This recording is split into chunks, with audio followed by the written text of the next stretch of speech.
Okay, so sorry this review video is taking me so long to make. Actually, I've already made it once, and it all got deleted somehow. So I'm having to record all this again. So my apologies for it being late. All right. So number one on this part one of the test talks about Otto von Bismarck and why was he trying to go out and create allies. So he had unified Germany, and one of the main ways he did this, he picked a fight with France. He tricked France into invading, and it was called the Franco-Prussian War. He really embarrassed France, beat them very, very badly, and he was worried they would want some revenge. And he wanted to go make sure he had a lot of friends, and he wanted to make sure France had no friends. So the whole reason he started forming alliances with other countries like Italy and Austria-Hungary is because he wanted to make sure France had no friends. All right, number two on the test, you end up seeing two different alliances. You have Otto von Bismarck's alliance, which included Germany, Austria-Hungary, and Italy, and they're going to be called the Triple Alliance. Unfortunately for Bismarck, he gets fired, though, by the new Kaiser of Germany, and that Kaiser starts making some mistakes, and he allows France to actually go out and get some friends. So what ends up happening is Russia joins France, as well as Great Britain. So the two alliances that are formed are the ones that Otto von Bismarck formed, Germany, Austria-Hungary, Italy. That was called the Triple Alliance. And then the one that France ended up forming, which would be France, Great Britain, and Russia, and that was called the Triple Entente. Okay, so one of the main areas that starts World War I is this area of the world called the Balkan Peninsula. It's a peninsula in Eastern Europe with countries like Greece and Bulgaria and Bosnia and Serbia and Croatia. And for a long time, it had been a part of the Ottoman Empire. But it was starting to win its freedom from that empire, break away, and it's sometimes called the powder keg, which means barrel full of gunpowder. And one small spark could cause a great big explosion. Well, this situation in the Balkan Peninsula, one small event could cause a huge war. So it's called the powder keg of Europe for a couple of reasons. First of all, you had all these nationalities like Bosnians and Serbians and Croatians, and they're all winning their freedom from the Ottoman Empire, and they're all having this nationalism. So you have all these nationalities feeling nationalism, and that's certainly leading to tensions amongst those different nationalities. And then to make matters worse, you have these outside forces like Russia coming down and Austria-Hungary coming down and wanting to sort of colonize this region. So not only were the different nationalities kind of arguing amongst themselves because of nationalism, but you also have outside powers like Austria-Hungary and Russia coming in and making the situation even more tense. Okay, so we talked about four main reasons: militarism, alliances, imperialism, nationalism. Just mentioned nationalism on the previous question, number three. This one's talking about the M word, militarism, when all these countries were keeping an army ready for war at all times, building up their army, spending time and money and energy making their army powerful. If all the countries of Europe are doing this, they're all going to really want to be able to show off and prove who has the best military. And when countries are having this sort of mindset, it's going to make war quite likely to happen. Okay, there's a pretty famous World War I political cartoon which shows a big boiling pot, and it says Balkan Troubles on the side of it. And then there's a lid on the top, and you have all these European leaders trying to hold the lid on the top of all the Balkan troubles. Now, as you know, maybe you don't know this, but if you have a pot of boiling water and you have a top on it, and you force that top down, eventually it's going to explode. So you have all these different, in this cartoon, all these different European leaders, the English one, the French one, the Russian one, and they're trying to keep the lid on all these problems, but it's leading to tension among them, and all these problems could lead to a big explosion, a big event, a big war. So the meaning of the cartoon is that all these European leaders are trying to stop the Balkans from causing problems, but it really is increasing tension, and it will cause major problems between the great powers of Europe. All right, number 6. So we talked about the main reasons, the long-term main reasons for World War I. Number 6 is talking about the main of the short-term reason, like the immediate cause of the war, and that is when the future leader of Austria-Hungary, his name was Archduke Franz Ferdinand, and his wife Sophie.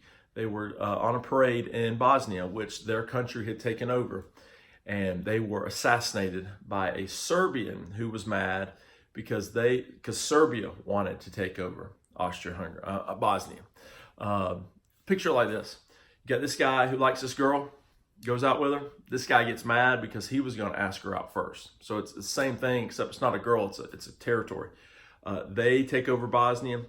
This group is mad because they were about to take over Bosnia. So it leads to this assassination. So Franz Ferdinand and his wife get assassinated. Another way of saying that is the future leader of Austria-Hungary and his wife get assassinated by a Serbian, and he was mad that they had taken over Bosnia. All right, so after this assassination, everybody starts declaring war. Well, not everybody. Germany and Austria-Hungary start declaring war on everybody, it seems.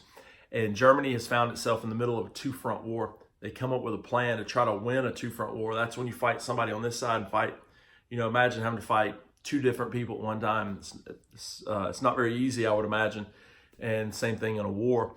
So they come up with a Schlieffen plan, and it called for attacking France first. They were under the impression France would be an easy victory because they were weak, allegedly, and then go attack Russia because they were going to be big and slow and didn't have a lot of railroads yet and things like that. So attack France first because they were weak, attack Russia second because they were slow.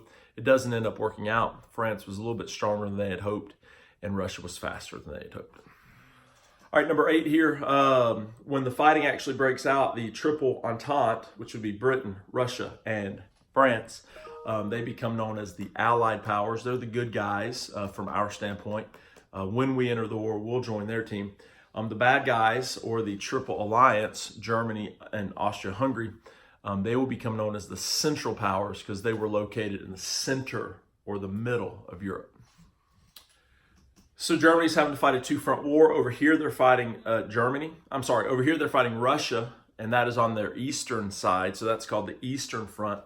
Over here, Germany's fighting Britain and France. So that's called the Western Front. So the battlefields of France become known as the Western Front. All right, so number 10 on today's portion of the test talks about trench warfare and how this war was called the war to end all wars. Surely we wouldn't be stupid enough to fight such a terrible war like this again. Why was it so terrible? Because of trench warfare. It's a really stupid and deadly way of fighting. And one of the biggest drawbacks of it is like football, you're fighting for territory. You got to get up out of your trench, try to drive your enemy back out of their trench. So you're really just fighting over gaining yardage like football or land miles, whatever. But a lot of people are going to die. So a lot of people are going to die. You're going to get a little bit of land. You might keep the land, but next week you might lose it all back.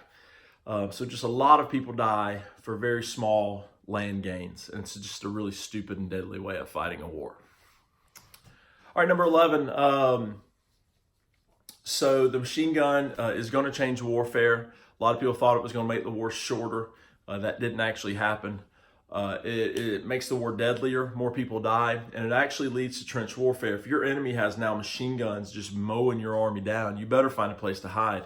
So that's why they started digging trenches and getting down into the trenches, which would keep them safe from machine gun fire. So higher death rates and leads to trench warfare. Those are the two main effects that the machine gun has during World War I. Okay, so Germany's having to fight this two-front war. Over here, they're fighting Britain and France. Over here, they're fighting Russia. Russia pretty much gets their butt kicked every single battle, every single day, every single year of this war. So was their involvement even helpful? And the answer is yes, tremendously helpful. If Russia is not in this war, Germany would not have to divide its army, and Germany could have focused on the Western Front. So even though Germany seems like it's just a waste of time and lives for them to be in this war, they do play a vital role because they forced Germany to divide its army in half. 13. All right, so Germany is fighting this two-front war. Russia is running out of food and supplies and guns and ammo and blankets and coats and all sorts of stuff, okay? And if they run out of all this stuff, they'll have to get out of the war. Now, Britain and France, that would be terrible for them, because if Russia over here surrenders, Germany could unite its army and focus on them. So they're going to try to do whatever they need to do to keep Russia in the fight. So they're going to try to give them blankets and give them guns and give them food and give them supplies. But they've got to get this trade route first. So that's what the battles that became known as Gallipoli were all about, creating a supply line to Russia so they could give Russia the supplies needed to keep them in the fight as long as possible. It's not going to end up working, but that was the main goal of the Gallipoli campaign. Supply line to Russia to make sure they had the necessary supplies to stay in the war as long as possible. Okay, so you know that these countries fighting World War I had colonies all over the world. Did the war actually affect the colonies and the colonists? Like, let's say you are an African in a German colonist. Is your life affected? Let's say you are Gandhi in India, which was a British colony. Is your life affected? And the answer is yes. There's two major ways. Number one, they're going to come down to their colonists and they're going to recruit them to be laborers, ditch diggers, supply movers, and sometimes even soldiers. So the colonists were recruited to come up into the war and help out any way they could. Also, the colonies of the Central Powers, the bad guys, and the colonies of the Allied powers, the good guys, they're going to fight each other. So if you have Britain and Germany fighting up here in Europe, in Africa, a British colony and German colony, they're going to be fighting each other too. So those are the two ways that the World War I affected the colonists down in Africa and Asia and all those European colonies. Okay, so Germany was doing this thing called unrestricted submarine warfare, and that was a strategy they had. They're going to try to cut off supplies to Britain by blowing up any ships in British water. So Britain is an island, and there are no planes really. I mean, there are, but they're early. Their airplane technology is just beginning, so it's hard to get supplies in to a place by plane at this point in history. So the only way to get supplies in to Britain was by boat. So they're going to start blowing up boats anytime, any place, anywhere outside of or around Britain without warning. Unrestricted submarine warfare, no restrictions. They'll blow up big boats, small boats, fishing boats, canoes. They don't care. They will blow up any ship. So the purpose of that was it was a German policy, and they're going to sink ships off of the British coast without warning. And they're trying to cut off trade to Britain. So number 16, talking about the unrestricted submarine warfare. They're doing that pretty early on in the war. And there was a pretty infamous example of that. It was called the Lusitania. And it was a British ship that was blown up, and we had 120 or so American citizens on it. And as you can imagine, the American president, Woodrow Wilson, did not appreciate Americans being blown up. So he issues a warning to Germany. You better stop this, blowing up ships, or else America's getting in the war. And you're already fighting a two-front war. You don't want America to join the war too. So Germany chilled out with the unrestricted submarine warfare, and they stopped it for a while. Now, fast forward a year or two. They've been fighting a two-front war for 3 years now. They're getting desperate. They want to end the war quickly. So they start blowing up ships again, knowing that when they do that, America is going to get mad and probably enter into the war. So what they do is Germany reaches out to Mexico and basically says, hey, Mexico, would you be our ally, our German ally? because when America starts messing with us, Germany wants Mexico to take care of Germany, to take care of America for us. Let me say that again. Germany reaches out to Mexico and they want to become allies against America. That's the shorter way of saying it. So the note was intercepted. It was shown to America. Obviously, we got mad that Germany was reaching out to our southern neighbor and trying to make them go against us. So this is the event that got us into World War I. All right, 17 talks about a world history vocab word. It's called total war. And that is simply a war where nations devote all of their resources to winning the war. Like everything is focused on winning the war. As a result, citizens are expected to make sacrifices. Everybody feels the war. Everybody's doing their part for the war. It affects everybody. So that's what a total war is, when a nation devotes all of its resources towards winning a war. Now, one way that civilians were asked to help win wars is by rationing. And that is when civilians, non-soldiers, are expected to use less stuff so that our soldiers can then use more stuff. For example, if we eat less food, that means our soldiers will have more food. If we use less sugar, our soldiers will have more sugar. If we use less gas, our soldiers will have more gas.